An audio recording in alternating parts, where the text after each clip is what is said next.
വല്യേച്ചി പറയുന്നതിൽ കാര്യമുണ്ട്. കാക്കയുടെ നിനക്കാ ഭാഗ്യം ഉണ്ടായത്, അത് നശിപ്പിക്കരുത്.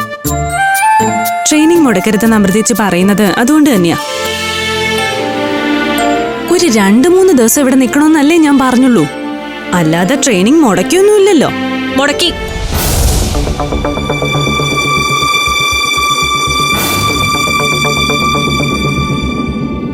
ഒരു തവണ മുടക്കിയിട്ട് നീ തിരിച്ചു വന്നതാ, ഇനി അത് പറ്റില്ല. അന്ന് ഞാൻ ഓവർ സ്ട്രെയിൻ താങ്ങാൻ പറ്റാതെ വന്നതല്ലേ. സ്ട്രെയിൻ ഉണ്ടാവും, അത് ഫേസ് ചെയ്യാൻ തയ്യാറായിട്ടല്ലേ നമ്മൾ ടെസ്റ്റ് എഴുതിയതും പാസ്സായതും. എനിക്ക് കിട്ടാത്തൊരു ഭാഗ്യമാണ് നിനക്ക് കിട്ടാൻ പോകുന്നത്. അത് ഓർമ്മയിൽ ഉണ്ടാവണം എപ്പോഴും. എനിക്കെല്ലാം ഓർമ്മയുണ്ട്. കാക്കയും തൊപ്പിയും നിന്റെ ആഗ്രഹമായിരുന്നില്ലേ, അല്ലാതെ എന്റെ മോഹമൊന്നും ആയിരുന്നില്ലല്ലോ. എന്നുവെച്ച് ജോലി വേണ്ടാന്ന് വെക്കാനാണ് നിന്റെ ഉദ്ദേശമെങ്കിൽ ദേ ഒന്ന് പൊട്ടിക്കും ഞാൻ. അങ്ങനെയൊന്നും പറഞ്ഞില്ലല്ലോ അവള്. കല്യാണ നിശ്ചയം നടക്കുന്നതിന്റെ ഒരു സന്തോഷം. 2-3 ദിവസം നമ്മുടെ കൂടെ നിക്കണമെന്നല്ലേ പറയുന്നുള്ളൂ. അതൊന്നും ഒരു തെറ്റല്ലല്ലോ മോളെ. തെറ്റാണ്. ഒരു ദിവസം പോലും ഇനി ട്രെയിനിങ് ക്ലാസ് വേണ്ടാന്ന് വെക്കാൻ പറ്റില്ല. നാളെ തന്നെ നീ തിരിച്ചു പോണം. പഠിക്കാത്തതിന്റെയും പണിയില്ലാത്തതിന്റെയും കഷ്ടപ്പാട് ഒരുപാട് അനുഭവിച്ചതാ ഞാൻ. നിങ്ങൾക്കാർക്കും ആ ഗതി വരരുത്. പോലീസ് ഡിപ്പാർട്ട്മെന്റിനും PSCക്കും നിന്നെ ആവശ്യമില്ല, ആവശ്യം നമ്മുടേതാ. മോളെ എന്നാൽ ഒരു 2 ദിവസം പറ്റില്ല ചാ. നാളെ തന്നെ ഇവിടുന്ന് പുറപ്പെടണം. അതെ മോളെ, ഇനി ഒരു ബ്ലാക്ക് മാർക്ക് ഉണ്ടാവരുത്. എന്നാലും അത് അവളുടെ ഒരു ആഗ്രഹമല്ലേ ചേച്ചി? അതെ, മോളുടെ ഒരു ആഗ്രഹമല്ലേ. നിങ്ങളെ ഇവിടെ അഭിപ്രായം പറയാൻ ആരും വിളിച്ചില്ല. ഓ അല്ല, ഞാൻ പറഞ്ഞതേ ഉള്ളൂ. പറയണ്ട. ഓ എന്താ വേണ്ടെന്ന് ഞാൻ തീരുമാനിച്ചു കഴിഞ്ഞു. മോളെ ഒന്നുകൂടി ഒന്ന് ആലോചിക്കേ. അച്ഛൻ എതിരൊന്നും പറയരുത്. ഇവിടം വരെ ഇവളെ എത്തിച്ചത് എന്റെ കഷ്ടപ്പാടാ. ഇനി അങ്ങോട്ടും ഞാൻ തന്നെ തീരുമാനിക്കും. അതിരെ നീ നാളത്തെ ട്രെയിൻ പിടിക്കാൻ നോക്കണം. നാളെ ആക്കണ്ട. അഭിപ്രായ സ്വാതന്ത്ര്യത്തിനും അഭിമാനത്തിനും വിലയില്ലാത്ത ഇവിടെ ഇനി ഒരു നിമിഷം ഞാൻ നിൽക്കില്ല. മോളെ നിക്ക്, പോവല്ലേ. പറ്റില്ല.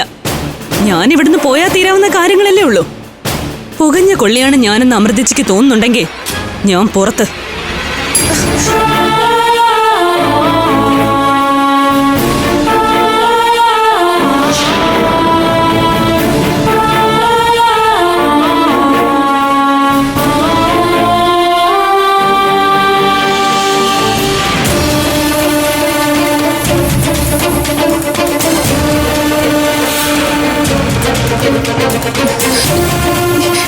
എന്താ അതിരിത്?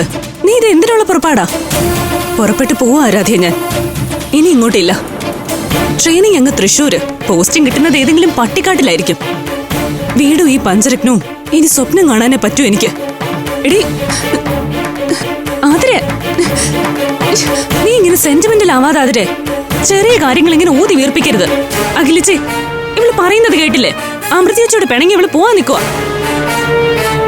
അവൾ പറയുന്നതിനും കാര്യമില്ലേ? സ്വന്തം വീട്ടില് ഇതുപോലൊരു ചടങ്ങ് നടക്കുമോ നിക്കരുതെന്ന് പറയുന്ന തെറ്റല്ലേ? ചടങ്ങിന്റെ സമയം ആയില്ലല്ലോ ചേച്ചി. അതിന് ഇനിയും ദിവസങ്ങൾ കിടക്കുമല്ലേ. മുഹൂർത്തത്തിന് വന്ന് കയറാൻ അഗതി അതിഥിയൊന്നും അല്ല ഞാൻ. എനിക്ക് പ്രയോറിറ്റി കിട്ടാത്ത ഒരു സ്ഥലത്തും പറ്റിക്കൂടില്ല ഞാൻ. അമൃതേച്ചിയല്ലേ വലിയ ആള്, എല്ലാം ഒറ്റയ്ക്കങ്ങ് നടത്തട്ടെ. മോളെ, നീ എന്നോട് തർക്കുത്തരം പറഞ്ഞാലും ഇവരോടൊക്കെ പറഞ്ഞാലും സഹിക്കാം. പക്ഷെ അമൃതേച്ചിയുടെ നേർക്ക് നിന്ന് നീ പൊറുക്കാൻ പറ്റാത്തത് പറയരുത്. നേർക്ക് നേരെ അല്ലാതെ പിന്നെ രഹസ്യമായിട്ട് ഒളിച്ചിരുന്ന് പറയണോ? എന്റെ അഭിപ്രായങ്ങൾ എന്റെ സ്വാതന്ത്ര്യമാണ്, അതിന് തടസ്സം നിൽക്കരുത്. വല്യേച്ചി ആയാലും കൊച്ചേച്ചി ആയാലും. ഇവള് പറയുന്നതിലും കാര്യമില്ലേ അനഘേച്ചി? കൊച്ചു കുട്ടിയൊന്നും അല്ലല്ലോ, വിവരവും വിദ്യാഭ്യാസമുള്ള പ്രായം തികഞ്ഞൊരു പെണ്ണല്ലേ ഇവള്. ഇവൾക്കും ഇവളുടേതായ അഭിപ്രായങ്ങളില്ലേ? ഉണ്ട്. അടക്കിയൊന്നും അല്ലല്ലോ ഞാൻ. അമൃതേച്ചി മടിയിൽ വെച്ചോണ്ട് നടക്കാൻ. അടയ്ക്കാമരം ആയിട്ടില്ല എന്ന് വിശ്വസിക്കുന്നത് നല്ലതാ. നീ കൂടുതൽ അമൃതേച്ചിയെ സപ്പോർട്ട് ചെയ്ത് സംസാരിക്കണ്ട. എന്റെ കാര്യത്തിൽ അനാവശ്യമായിട്ട് ഇടപെടാൻ ഞാൻ സമ്മതിക്കില്ല. ഈ പഞ്ചരത്നം ഇപ്പോ അമൃതേച്ചിയുടെ ഓൺ പ്രോപ്പർട്ടി അല്ലേ. ഇവിടെ നിശ്ചയവും കല്യാണവും ഒക്കെ നടത്തി സ്വയം അങ്ങ് ആഘോഷിക്കട്ടെ. ഇങ്ങനെ വായി തോന്നിയതൊന്നും പറഞ്ഞ് ശീലിക്കല്ലേ മോളെ നീ. അങ്ങനെ സ്വന്തമായിട്ട് ആഘോഷങ്ങളൊക്കെ ഉണ്ടാക്കുന്ന ഒരാളാണോ അമൃതേച്ചി?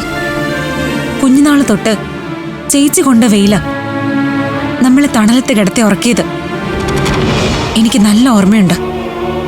അമ്മ മരിച്ചു കഴിഞ്ഞ് ഞാനും അഖിലയും സ്കൂളിലേക്ക് പോകുമ്പോ ഞങ്ങൾക്ക് യൂണിഫോം തേച്ചും എനിക്ക് തന്നുവിടുന്ന സമയത്ത് സ്വന്തം യൂണിഫോം അമൃതേച്ചി പെട്ടിയിലേക്ക് മടക്കി വെക്കുമായിരുന്നു.